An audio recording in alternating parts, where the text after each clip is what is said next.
Safety for Refugees, Module 11. This video includes the reflection question. A refugee is a person who is outside their home country because they have suffered or feared persecution on account of race, religion, nationality, or political opinion, because they are a member of a persecuted social category of persons, or because they are fleeing a war. During economic recession, should the United States slow down on the number of refugees brought into our country? What are some of the solutions to help them prosper? If you were hiring, would you look at a refugee applicant? Have any of you had the chance to work with or meet a refugee here in the Boise area? Did they share the transition and how it has been for them and their family? Refugees in Idaho. Is it our duty as a country to aid those who come to America seeking refuge? Why or why not? Boise, Idaho is a center for refugees in the United States.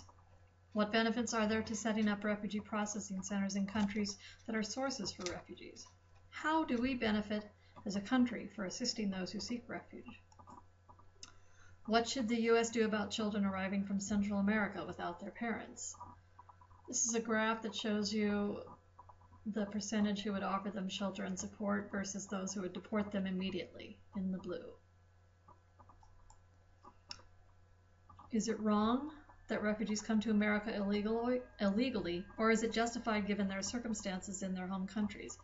This is a really good way to look at an ethical dilemma. What kind of protection or opportunities should we offer refugees that are already in America? What can the United States do to help the men, women, and children that are still in dangerous situations in other countries? Should we offer them help or direct our energy elsewhere?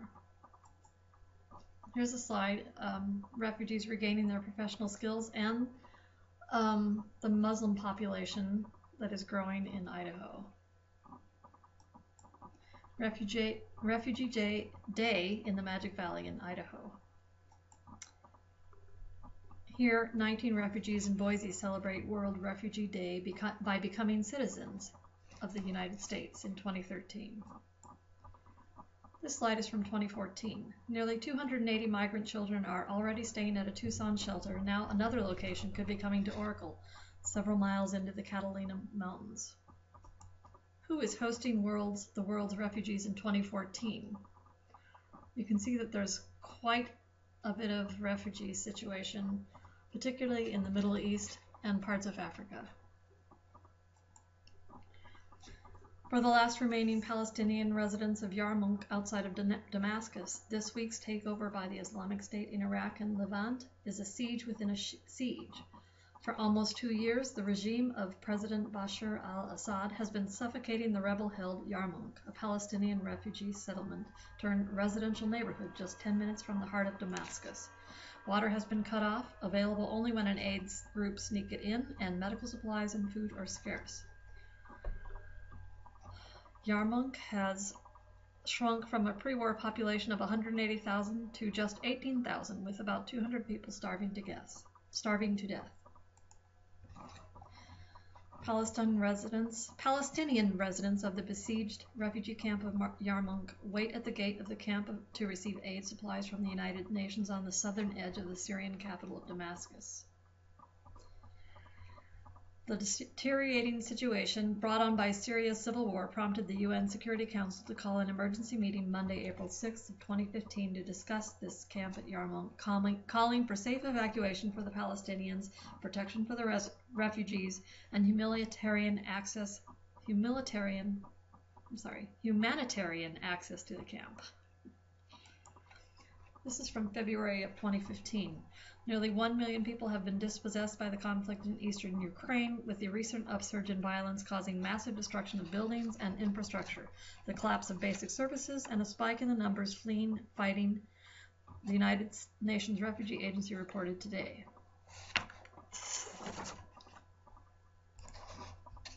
According to the United Nations Humanitarian Center, over 2 million people have fled Syria since the beginning of the conflict in 2011, making this one of the largest refugee exoduses in recent history with no end in sight.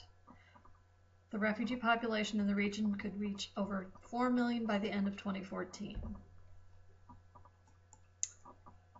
UN is certainly offering aid to Syrian refugees.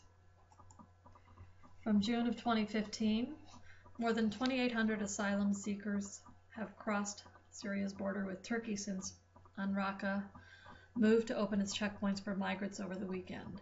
In this slide, an unexpected and rare snowstorm hit Lebanon on Tuesday, killing 4 Syrian refugees and forcing hundreds of thousands of displaced Syrians to endure freezing winter conditions.